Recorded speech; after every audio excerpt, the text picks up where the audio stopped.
안녕하세요. 제가 오늘 소개해 드릴 책은 조셉 머피의 부의 초월자입니다. 조셉 머피 지음, 조율리 옮김, 무한의 불을 창조하는 잠재의식의 힘. 이 책은 불을 얻는 마스터키다. 조각조각 흩어져 전해 내려오는 부와 잠재의식의 관계를 이미 수십 년 전 세상에 알린 시대의 대표작. 전 세계 17개국 번역, 시리즈 누계 수백만 부 판매, 60년간 읽혀온 역사상 가장 뛰어난 자기계발서 시리즈, 잠재의식의 아버지, 조셉 머피 부의 마인드셋 총정리, 조셉 머피 재단이 인정한 유일한 공식 저서, 다산북스 출판사입니다. 제가 오늘 조셉 머피를 소개를 해야 하는데요. 그에 앞서서 이 책 참 홍보가 잘 될 수밖에 없겠구나라고 생각이 드는 게 제가 오늘까지 총 3일 동안 보도 셰퍼의 마케팅 수업을 좀 들었거든요. 세미나로. 그런데 거기서 이런 내용이 있었습니다. 어떤 분야를 막론하고 마케팅을 잘 하려면 어떤 분야에서건 최초가 되던가 아니면 새로운 카테고리를 창조를 하든가 아무튼 그렇게 해야 된다 뭐 이런 걸 배웠는데 이 책이 바로 거기에 해당하는 책인 것 같습니다. 이게 제가 알기로는 조셉 머피의 저서 몇 권을 함께 엮어서 함께 펴낸 그런 책인데요. 그러니까 완전히 뭐 신작이라든가 없던 책이 새로 나온 것이 아니라 있던 책을 아주 또 잘 편집을 하고 구성을 새롭게 해서 이런 편집으로는 한 번도 독자들이 접해보지 못한 그런 내용, 그런 구성들로 재구성을 하여서 또 양장을 너무 멋있게 또 한 번쯤 사고 싶게끔 이렇게 디자인을 하셔가지고 그렇게 책을 잘 펴내셨네요. 이 책은 어떻게 알게 되었냐면 제가 아마 혼자서는 이 책의 존재 여부를 몰랐을 것 같은데요.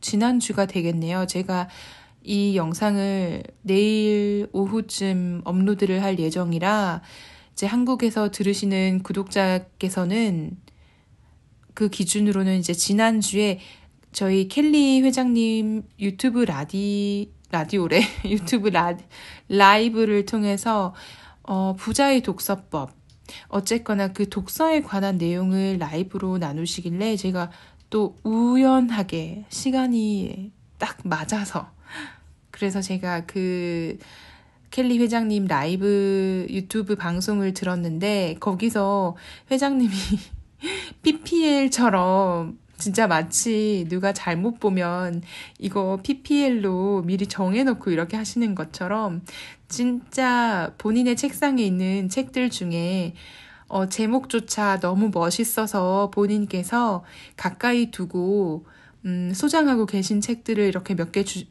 보여주셨는데 그 중에 양장이 너무 예쁜 책이 이 조셉 머피의 부의 추월자였습니다. 그래서 같이 유튜브 라이브 시청하던 다른 켈리스 분들, 또 다른 시청자분들도 저 책 제목이 뭐예요? 이렇게 물으셔가지고 저도 이렇게 알게 되었고 또 오늘 소개까지 해드릴 수 있어서 너무 좋습니다. 내용은 좀 자기 개발서들이 그렇듯이 반복되는 내용들이 좀 많이 있고 또 이 책도 마찬가지로 잠재의식에 관해서 굉장히 심도 있게 다루는 책이어서 잠재의식을 뭐 다루지 않고는 조셉 머피를 논할 수가 없기 때문에 어쩔 수 없습니다. 잠재의식에 관해서 다시 한번 오늘 조셉 머피식으로 소개를 해드리려고 합니다. 그래서 저자 소개와 오늘은 책 앞부분 잠재의식에 관해서 소개할 텐데요. 왜 이렇게 똑같은 내용도 반복되는 거야? 뭐제야 이거 책거울님 예전에 소개했던 내용이랑 너무 겹치는데요 라고 들으실 수 있는데요. 켈리 회장님도 그 유튜브 방송에서 그런 말씀을 하셨습니다. 이 똑같은 말을 반복한다고 듣지 말고 그만큼 중요하고 정말 진실된 진리이기 때문에 여러 책에서 반복이 되는 것이니까 그런 것들은 반복해서 읽고 듣고 볼 가치가 있다. 그렇게 말씀하셨던 게 기억이 나거든요. 정확히 이렇게 단어로 이런 어휘로 말씀은 하시지 않았지만 그런 의중을 제가 이해했다고 생각을 하기 때문에 오늘 이 책 아주 즐거운 마음으로 한번 소개해 보겠습니다. 먼저 저자 소개. 조셉 머피 박사는 1898년 5월 20일 아일랜드 카운티코크에 있는 작은 마을에서 태어났다. 그리고 엄격한 카톨릭 가정에서 자랐다. 그의 아버지 데니스 머피는 예수회 교육기관인 아일랜드 국립학교의 부제이자 교사였다. 아버지는 매우 독실한 신자였을 뿐 아니라 예수회 신학생들을 직접 가르친 몇 안 되는 평신도 교사 중 하나였다. 많은 주제에 대한 폭넓은 지식을 보유했던 그는 아들 조셉 머피에게 공부를 향한 열망을 불어넣었다. 당시 아일랜드는 경제 불황기를 겪고 있었기 때문에 많은 가정이 굶주림에 시달렸다.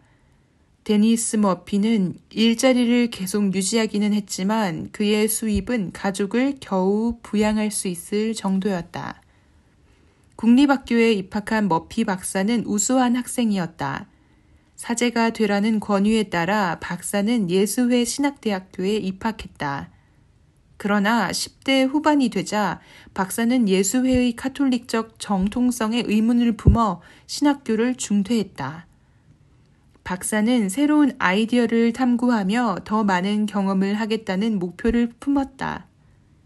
보수적인 카톨릭 국가인 아일랜드에서는 이러한 목표를 추구하기 어려웠기에 박사는 가족을 떠나 미국으로 건너갔다. 머피 박사는 단돈 $5만 손에 쥐고 뉴욕 앨리스 아일랜드 연방 이민국에 도착했다. 미국에서 지낼 곳을 찾아야 했던 박사는 운 좋게도 동네 약국에서 일하는 약사와 방을 함께 쓸 수 있었다. 아일랜드에 살던 시절 집과 학교에서는 모두 게일어를 썼기 때문에 머피 박사의 영어 실력은 그다지 뛰어나지 않았다. 그래서 대부분의 아일랜드 이민자처럼 박사도 일용 노동자로 일해서 집세와 밥값은 벌었다. 머피 박사의 룸메이트였던 약사는 좋은 친구가 되어주었다. 그러다 친구가 일하던 약국에 약사의 조수로 자리가 생겨 일하기 시작했다. 이후 머피 박사는 학교에서 약학을 공부한 뒤 약사 자격증을 취득했다. 결국 그는 자신이 일하던 약국을 매입해 몇 년 동안 약국을 성공적으로 운영했다. 미국이 제2차 세계대전에 참전하자 박사는 미군에 입대해 의료지원 부대에서 약사로 복무했다. 군 복무 기간 동안 그는 종교에 다시 관심을 두고 어마어마한 양의 책을 읽으며 여러 종교의 교리를 공부했다. 제대 후에는 약국으로 돌아가는 대신 미국 전역과 해외 여러 나라를 여행하며 다양한 대학에서 수많은 강의를 들었다. 공부를 하면서 아시아의 여러 종교에 매료된 박사는 좀 더 심도 있게 공부하기 위해 인도로 건너갔다. 고대부터 현대에 이르는 위대한 동양 철학자들의 사상을 폭넓게 연구했다. 그 외에 머피 박사에게 가장 큰 영향을 미친 인물은 판사이자 철학자, 의사, 교수를 겸했던 토머스 트로워드 박사였다. 머피 박사는 트로워드 박사에게 철학, 신학, 법학을 배웠다. 여행을 마치고 미국으로 돌아온 머피 박사는 신사고 운동을 지지했다.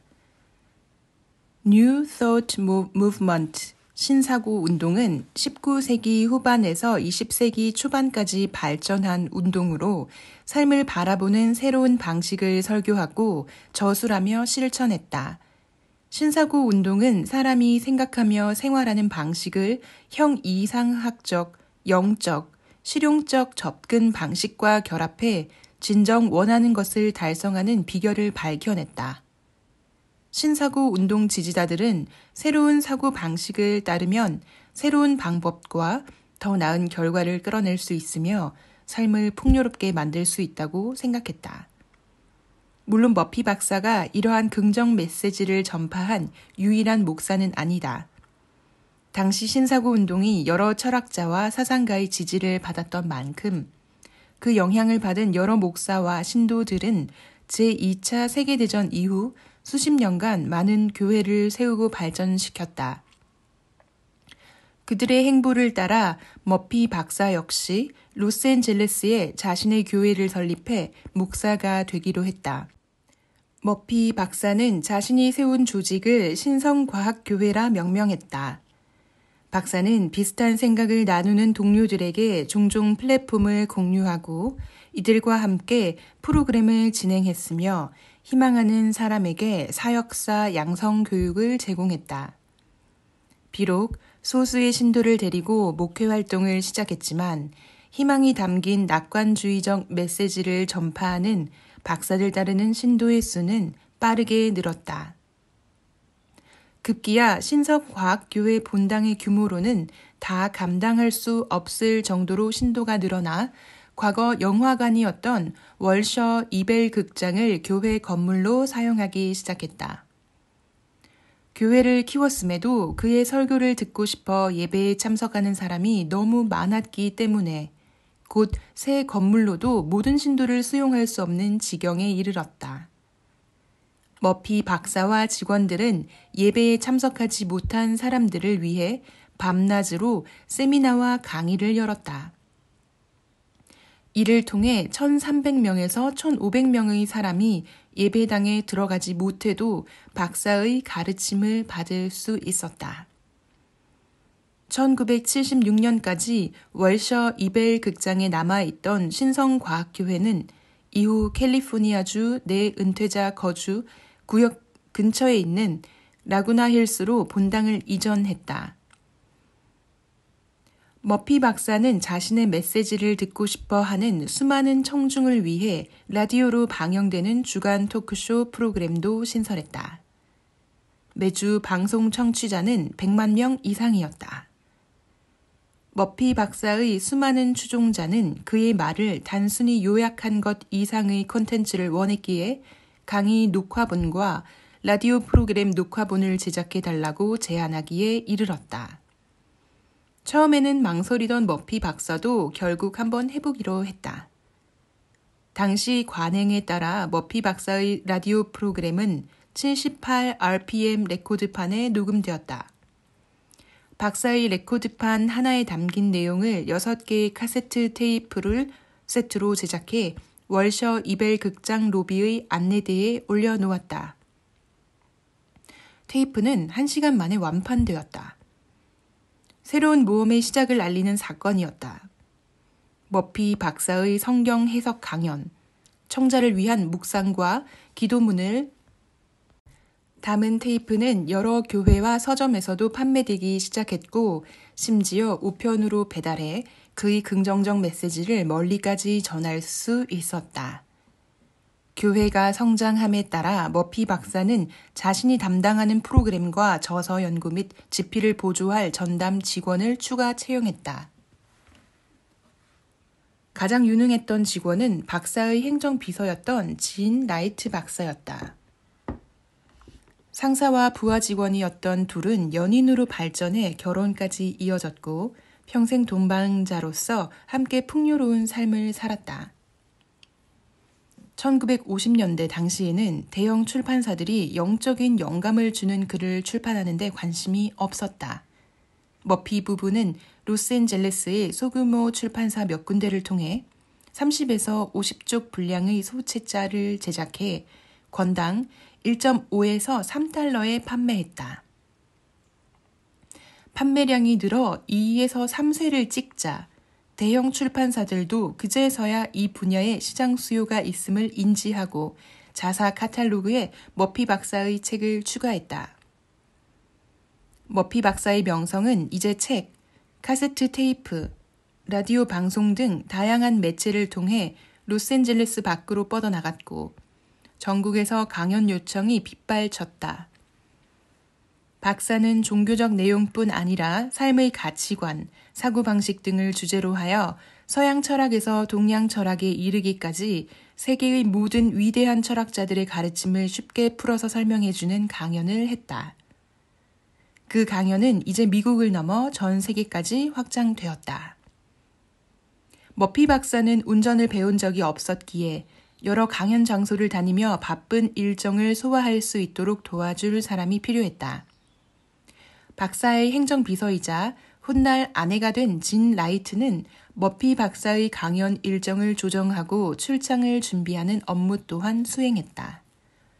이를 계기로 머피 부부는 전 세계 여러 나라를 자주 여행했다. 박사가 가장 좋아했던 출장 겸 휴가 프로그램 중 하나는 크루즈에서 개최하는 세미나였다. 크루즈 세미나는 일주일 이상 진행되었고 세미나를 하며 머피 박사는 여러 나라를 방문할 수 있었다. 머피 박사가 가장 보람있게 수행한 활동 중 하나는 교도소를 방문해 수감자들과 이야기를 나누는 일이었다. 수년에 걸쳐 많은 전과자가 박사에게 편지를 보내왔다. 박사의 말이 어떻게 자신의 삶을 진정으로 변화시켰으며 의미 있는 삶에 대한 어떤 가르침을 얻었는지가 쓰여 있었다. 머피 박사는 미국과 유럽을 거쳐 많은 국가를 여행했다. 박사는 오직 한 분이자 스스로 있는 자, I am인 하나님을 향한 신앙을 바탕으로 잠재의식의 힘과 삶의 원리를 이해하는 일의 중요성을 강조하며 강연했다.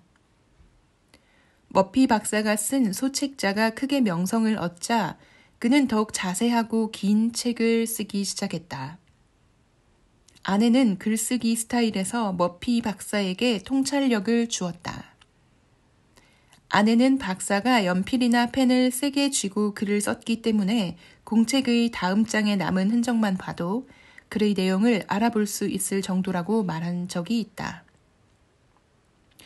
머피 박사는 글을 쓰는 동안에는 무아지경에 빠진 듯 보였다. 박사는 아무런 방해를 받지 않으며 하루에 4시간에서 6시간씩 사무실에 틀어박혀 글을 썼다.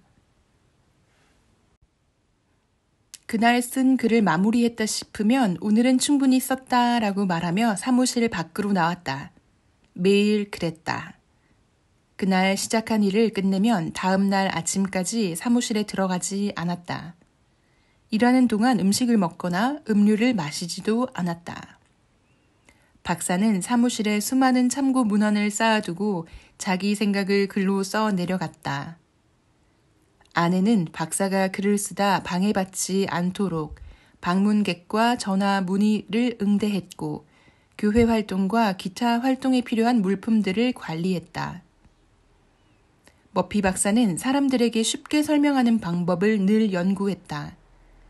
기술이 발전하며 오디오 분야에 새로운 변화가 일어나는 것을 본 박사는 강연 내용 중 일부를 카세트 테이프와 레코드, 그리고 CD 등 적절한 방식을 활용해 전파했다. 박사가 제작한 CD와 카세트 테이프는 개인이 인생에서 접하는 문제 대부분을 해결해주는 도구에 대한 설명이 담겨 있었다. 박사의 설명대로 따르면 목표했던 바가 전부 이루어진다는 것이 이를 경험한 여러 사람들의 증언들이 오랜 시간 동안 쌓이며 모두 증명되었다. 박사가 전하는 핵심 메시지는 모든 문제의 해결책은 바로 문제 안에 있다는 것이다. 외부 요소로는 생각을 바꿀 수 없다. 즉, 한 사람의 마음은 그 사람의 것이다. 더 나은 삶을 살려면 외부 환경이 아니라 마음을 바꿔야 한다. 자신의 현실을 만들어내는 운명의 주인은 바로 자기 자신이다. 변화할 힘은 개인의 마음 속에 있으며 잠재의식의 힘을 사용하면 더 나은 변화를 이끌어낼 수 있다. 머피 박사는 30권 이상의 책을 저술했다. 그중 가장 유명한 저서인 잠재의식의 힘은 1963년 출간 직후 베스트셀러로 등극했다. 잠재의식의 힘은 역사상 가장 뛰어난 자기계발서라는 찬사를 받았다. 세계 곳곳에서 판매되고 있는 잠재의식의 힘의 누적 판매량은 이미 수백만 권을 넘은 지 오래다. 이번에 발간되는 한국어역 조셉 머피 시리즈 총 5권은 조셉 머피 재단에서 인정받은 유일한 공식 저서로서 펭귄 위즈덤 하우스에서 출간한 10권을 각각 주제별로 묶어 5권으로 새롭게 재편집한 것이다. 잠재의식의 아버지라 불리며 잠재의식을 활용한 다양한 기법의 선구자로 알려진 저자의 대표작들을 총망라한 이번 시리즈는 1년 이상의 준비 기간을 거쳐 한국 독자에게 선보이게 되었다. 조셉 머피 박사는 1981년 12월 세상을 떠났다. 아내 진 머피 박사는 조셉 머피 박사의 사후에도 사역을 계속해 나갔다. 진 머피 박사는 1986년 한 강연에서 고인이 된 남편의 말을 인용하며 그의 철학에 담긴 메시지를 전파했다. 모든 사람에게 내면에 있는 신성한 근원과 힘에 대해 알려주고 싶습니다. 힘은 내 안에 있으며 내가 나 스스로를 구원할 수 있음을 가르쳐주고 싶습니다. 저는 많은 사람에게 다가가고 싶습니다. 힘겹게 길을 걷는 노인에게, 재능과 능력을 억압당한 채 과중한 의무를 짊어진 청년에게 다가가고 싶습니다. 저는 사람들이 의식의 각 단계와 수준을 제대로 이해함으로써 내면의 경이로움을 배우도록 돕고 싶습니다. 네, 이렇게 저자 소개가 마무리되고 있습니다. 저자 소개를 좀 길게 소개를 하였는데요. 책에도 좀 길게 소개가 되어 있는 것도 그 이유이기도 하지만 오늘은 무엇보다도 내용은 반복되는 게 많다고 앞서 말씀이 드렸습니다. 잠재의식이라는 것은 이제는 자기계발 영성서적에서 끊임없이 다루어지고 있기 때문에 어쩌면 더 쉽고 더 알아듣기 좋은 말로 번역이 되어 있는 다른 도서들이 더 많을 수는 있는데요. 개인적으로는 이렇게 조셉 머피 박사의 생애를 알아보는 것이 저에게 있어서는 또 어떤 의미가 있어서 중요하다고 생각했고, 참고로 저는 종교가 없지만 이렇게 뭔가 자신의 운명에 최선을 다하는 사람들의 이야기를 들을 때면 항상 힘이 나고 제가 가야 할 방향을 좀 어떻게 얻는다고 해야 할까요? 비전을 받는다고 해야 하나? 이러면 또 많은 분들이 또 크리스천 같은데 라고 오해를 많이들 하시더라고요. 인정하는 부분이 없지 않아 있습니다. 제가 종교만 없을 뿐이지 사실 정말 열린 사람이라 그쪽 부분에서는 좀 특이하게도 주변에 크리스천인 친구들이 많이 있었고 그 친구들을 보면서 종교라는 게 없는 것보다 있는 게 더 좋을 때가 있구나라는 사실도 저는 많이 느끼고 있기 때문에 네, 아무튼 조셉 머피 박사의 생애가 참 좋았고요. 또 책을 저술할 때는 음료와 음식도 먹지 않으면서 그렇게 몰입하는 그런 모습, 열정, 또 자신의 사명감에 대한 철저한 이해와 확신, 신념 이런 모든 게 느껴져서 참 좋았습니다. 자, 서문. 돈에 얽매인 삶에서 해방돼 부의 초월자가 되어라. 서문은 조금만 뛰어넘을게요. 제1부 잠재의식의 힘을 깨워라. 이 부분 잠깐 한번 읽어드리도록 하겠습니다. 삶을 지배하는 가장 위대한 원리는 아주 간단하다. 어떤 일이 일어나라고 요구하고 그렇게 되리라고 믿으면 잠재의식은 마음의 우주적 능력과 힘을 합쳐 정말로 그 일을 실현한다. 잠재의식이라는 내면에 숨겨진 무한한 힘을 선한 일을 위해 사용할 때 오늘은 어제보다 더 풍요롭고 의미 있으며 고귀하고 멋지게 변할 것이다. 좋은 일은 좋은 일을 끌어당겨 내 삶에 좋은 일들이 차고 넘칠 것이다. 제1부에서는 이 위대한 원리를 간결하고 명쾌하게 설명한다. 어떻게 하면 내면의 무한한 힘인 잠재의식을 이용해 당면한 문제를 딛고 일어나 결핍과 한계로 점철된 삶에서 벗어날 수 있을지 알려준다. 이를 위한 구체적인 기법도 설명하고 있는데 아주 간단하고 이해하기 쉬운 언어로 위대하고 무한한 마음의 힘을 풀어냈다. 여기서 잠깐 잠재의식에 대해 알아보자. 우리 안의 마음은 하나이지만 각기 다른 특징과 기능을 지닌 두 부분으로 나뉜다. 이를 여기서는 현재의식과 잠재의식이라고 부르겠다. 물론 다른 말로 대체해도 관계없다. 마음의 이중성을 인식하는 게 중요하다.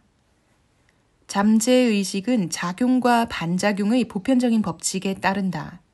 먼저 일어나는 작용이 현재의식의 생각이라면 반작용은 생각의 본질에 맞게 잠재의식으로부터 나오는 응답이다.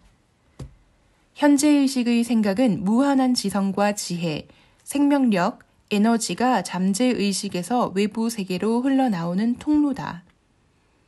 잠재의식 속 지성과 지혜, 생명력과 에너지가 긍정적인 방향으로 흐를 수 있도록 통로의 방향을 정해주면 무한한 에너지가 나에게 돌아와 이득을 안겨준다. 이것이 잠재의식이 만들어내는 기적이다. 내면의 무한한 힘은 기분을 북돋우고 마음을 치유하며 영감을 준다. 부와 행복을 가져다주고 자유와 마음의 평화를 얻게 하며 충만하고 성공적인 삶을 사는 지름길로 안내한다. 무한한 힘을 활용하는 방법을 발견한 사람들은 행복하고 즐거우며 성공하고 번영하는 삶을 산다. 하지만 그렇지 못한 사람들은 외부 상황과 삶의 기복에 휘둘려 불행하거나 좌절한 채 간신히 생계를 이어간다. 60년이 넘는 세월 동안 전 세계에서 수많은 사람이 잠재의식의 무한한 힘을 이용해 원하는 것 모두를 손에 넣었다. 무한한 힘을 사용한 사람들은 사회 각계각층의 성인과 청소년, 심지어 소득 수준도 각각 달랐다. 고등학생, 대학생, 회사원, 택시 운전사, 대학 교수, 과학자, 약사, 은행, 의사, 척추지압사, 전화상담원, 영화감독, 배우, 트럭 운전사 등 직업도 다양했다. 이들은 신비롭고도 강력하며 실제적인 힘을 발견해 실패와 불행, 결핍, 절망에서 빠져나올 수 있었다. 잠재의식은 대부분 눈 깜짝할 사이에 문제를 해결해 주었고 눈물을 닦아 주었으며 정서적, 재정적 궁핍에서 벗어나게 도와주었다. 자유와 명성, 부를 얻고 충만한 삶을 살 수 있는 가장 확실한 길로 인도했다. 멍들고 상처받은 마음을 어루만지고 영혼을 치유하는 마법을 발견한 사람도 있었다. 이제 당신 차례다. 이 책에서 소개하는 내용을 실천해 내면에 꽁꽁 감추었던 광채를 발산하고 인생을 좋은 일들로만 가득 채우는 잠재의식의 경이로움을 느껴보자.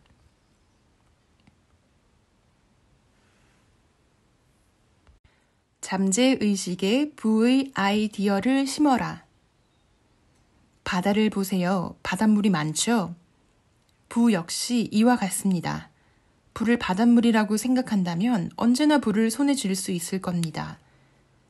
어떻게 하면 부자가 될 수 있느냐는 질문에 미국의 사상가이자 시인인 랠프 월도 에머슨이 답한 말이다. 부는 끊임없이 흘러들어오고 흘러나가는 조수와 같다. 온 세상과 세상의 보물들, 즉 바다, 공기, 땅, 생명체와 비생명체는 내가 태어날 때 이미 세상에 존재하고 있었다. 부도 마찬가지다. 생각해보면 우리 주변에는 헤아릴 수 없을 만큼의 부가 숨겨져 있다. 자신을 발견하길 기다리고 있을 뿐이다. 마음가짐을 바꿔 부를 들이마시는 공기라고 생각하자. 네, 한번 들여 마셔봤습니다. 지금 들으시는 분들도 한번 불을 한번 들이마시고 다시 들으시죠. 삶에서 원하는 것을 얻기 위해서는 먼저 잠재의식이 어떻게 기능하는지 배워야 한다. 한 영업 관리자는 동료가 조직을 확장하는 아이디어를 팔아 100만 달러 상당의 수익을 올렸다고 말했다.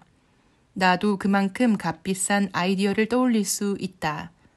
부는 마음속에 떠오르는 사상의 이미지이자 마음속에 있는 아이디어고 정신적 태도다. 누구나 가치 있는 아이디어를 품을 수 있다. 우리는 내면의 광채를 발산하기 위해 호사스럽고 아름다우며 풍요롭게 살기 위해 이 세상에 태어났다. 하지만 그렇게 살기 위해서는 돈과 부, 음식, 옷, 여행 등 좋고 바람직한 것에 대한 올바른 자세를 함양해야 한다. 부와 진정한 친구가 되는 사람은 그 사람에게는 부는 항상 넘칠 것이다. 잠재의식은 램프의 요정 지니에 빗댈 수 있다. 잠재의식은 내가 소망하고 진실이라고 믿는 것을 실현하는 방법을 찾는다. 건강하고 번영하는 삶을 살며 보람찬 인간관계를 맺고 싶다는 소망이 있거나 그러한 축복을 받으리라고 믿으면 정말 그렇게 된다. 반대로 질병이나 빈곤, 외로움을 두려워한다면 병에 걸려 가난하고 쓸쓸하게 사는 운명을 맞이할 것이다. 왜 부자는 더 많은 부를 갖고 가난한 사람은 더 가난해지는가? 많은 사람이 실제로 재물이 많아야만 부유함을 느낄 수 있다고 착각한다. 사실은 정반대다. 부유하다고 느낄 때만 부를 끌어당긴다. 돈이 들어오기를 기다리거나 바라는 것은 함정이다. 먼저 믿음의 도약을 해야 한다. 상상한 만큼 부자가 되리라 기대하고 감사하면서 그렇게 살아야 원하는 것을 끌어올 수 있다. 시대에 따라 돈은 여러 가지 형태를 취했으나 본질은 하나다. 돈의 진정한 의미와 역할은 교환의 매개 수단이다. 돈은 궁핍으로부터의 자유와 아름다움, 호사, 풍요, 안정감, 세련됨을 의미한다. 우리는 모두 풍요로운 삶을 누릴 자격이 있다. 더 풍성하고 행복하며 경이로운 삶을 살고 싶어 하는 건 지극히 정상적이고 자연스럽다. 세상의 풍요를 누릴 운명과 고난을 겪고 박탈감에 시달리는 운명이 따로 있을까? 당연히 아니다. 운명은 스스로 결정하는 것이다. 진짜라 믿고 받아들이는 것만 내 것이 된다. 내면의 영적인 힘과 존재는 이미지, 믿음, 느낌이 되어 잠재의식에 새긴 의식적인 생각에 따라 일상생활 속 조건과 상황을 조성한다. 삶의 풍요와 번영을 진정으로 누리는 사람은 마음과 생각, 믿음의 창조력을 알고 있는 사람이다. 영적, 정신적, 물질적으로 풍요롭고 번영하며 넘치는 아이디어를 마음속 깊은 곳, 즉 잠재의식에 새기면 객관적인 풍요로움을 경험할 수 있다. 이것이 바로 생명의 원리다. 생명의 원리는 모든 사람에게 적용되고 효력을 발휘하는 진리다. 마음속 깊이 자리 잡은 진심이 담긴 믿음은 경험과 사건, 조건으로 발현된다. 내가 가진 생각의 본질에 따라 경험으로 객관화되는 것이다. 돈을 향한 비합리적인 증오를 멈출 때 돈은 나에게 모인다. 돈을 원한다면 돈과 친하게 지내면 된다. 돈과 가깝게 지내면 돈이 부족할 일은 절대로 없다. 돈이 순환하면 시대는 번영한다. 돈을 전 세계 국가의 재정적인 건강을 유지하는 영적인 개념이라고 생각하라. 혈액순환이 잘 돼야 건강하듯 돈이 막힘없이 자유롭게 순환할 때 경제도 건강하다. 반면 사람들이 걱정하고 두려워하기 시작하면 추악한 괴물이 고개를 든다. 경제 공황이나 불황이 발생하는 것이다. 불황은 심리적인 이유로 발생한다. 자연에는 본래 부족함이 없으며 풍요로움이 차고 넘친다. 매년 열대 지방에서 땅에 떨어져 썩는 열매만으로도 전 세계 인구를 먹여 살릴 수 있다. 하지만 자연의 풍요로움을 남용하고 적재적소에 분배하는 데 실패했기 때문에 물질적인 결핍이 발생한다. 지금 러시아를 보면 이게 참 와닿습니다. 세상에 존재하는 유일한 악은 무지이고 무지의 결과는 고통일 수밖에 없다. 금, 백금, 은, 니켈 또는 구리를 악으로 보는 건 어리석은 일이다. 어처구니 없고 기이하며 우매한 생각이다. 돈도 마찬가지다.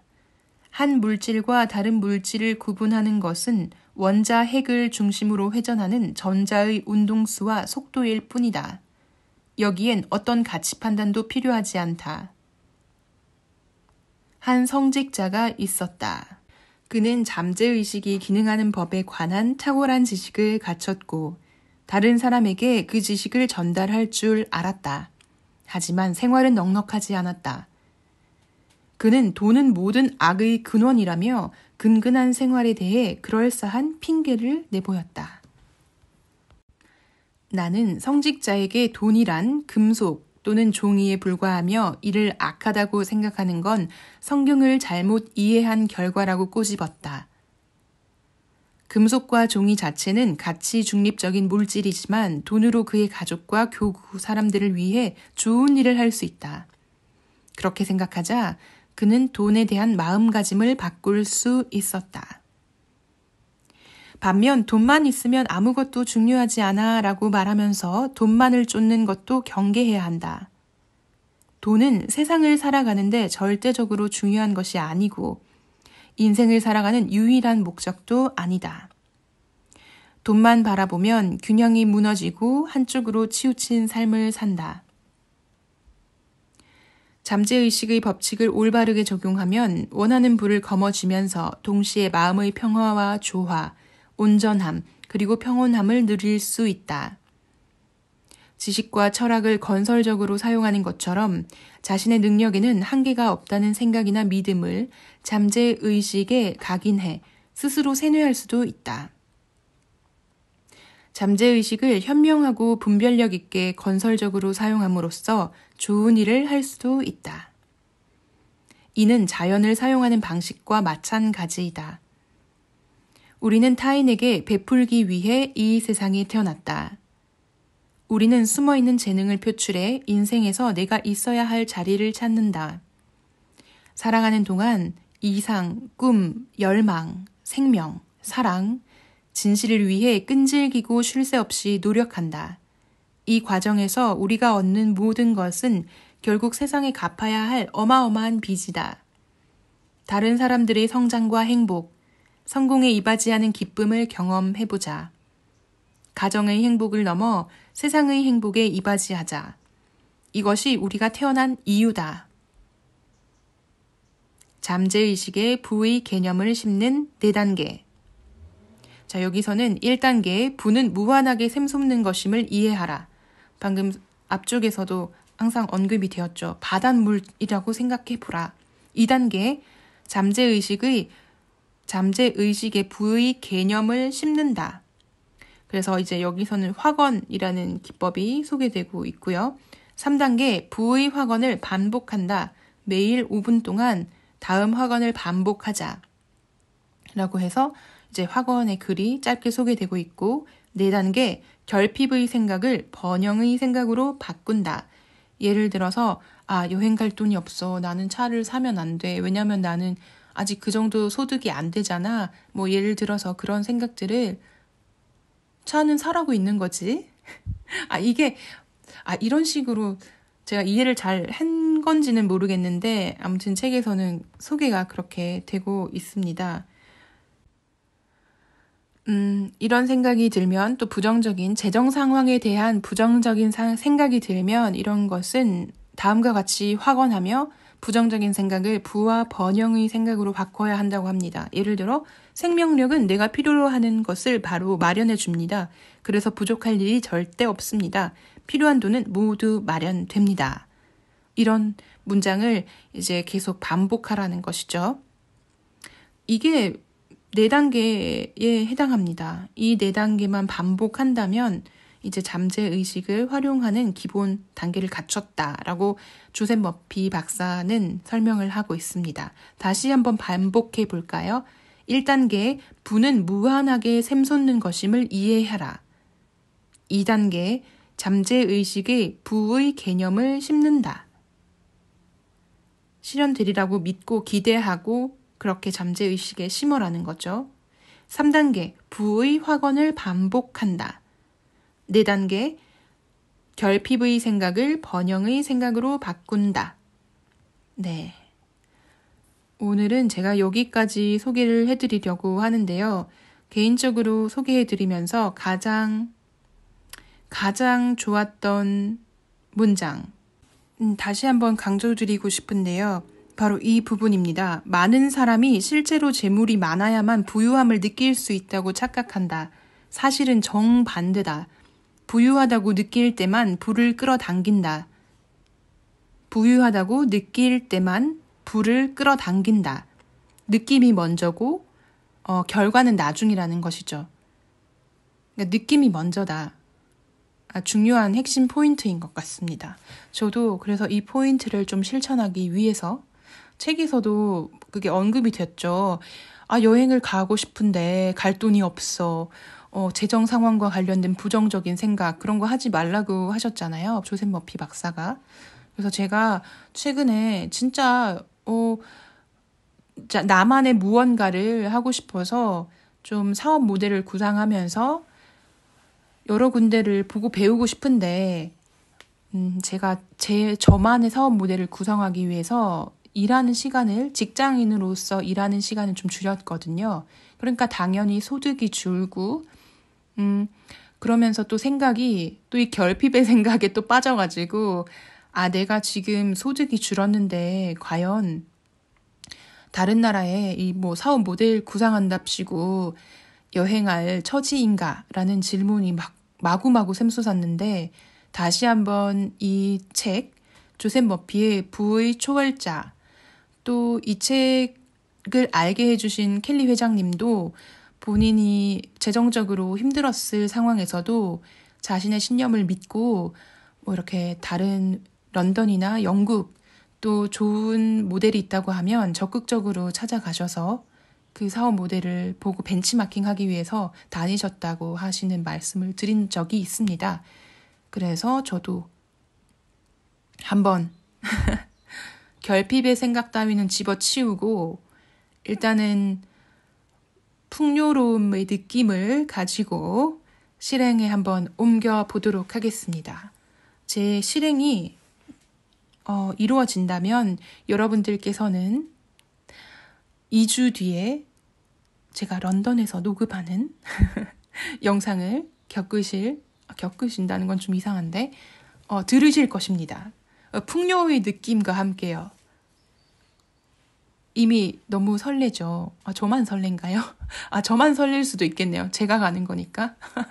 어쨌거나 거기서 또 라이브를 하면 얼마나 재밌을까 그 생각을 하니까 또 너무 기대가 됩니다. 제가 보고 왜 가게 됐는지 또 무엇을 보았는지 가서 느낀 점 같은 것 함께 나눌 수 있으면 너무 재미있겠죠. 이전에 라이브 영상에서는 제가 한국 시차를 고려를 하지 않고 저만을 위해서 너무 방송을 했던 것 같은데요. 그래도 구독자님 중에 한 분이 너무 감사하게도 이른 시간에 들어와 주셔서 저는 행복하게 첫 라이브 연습 삼아 좀 할 수 있었던 것 같습니다. 다음 시간에도 한번 준비해 볼 예정이고요. 오늘도 들어주시는 모든 분들 참 부족한 점이 많은데 꾸준히 들어주시는 분들 너무 감사드리고 자, 오늘 핵심 키워드 뭐가 먼저다? 느낌이 먼저다. 부유하다고 느낄 때만 끌어당긴다고 합니다.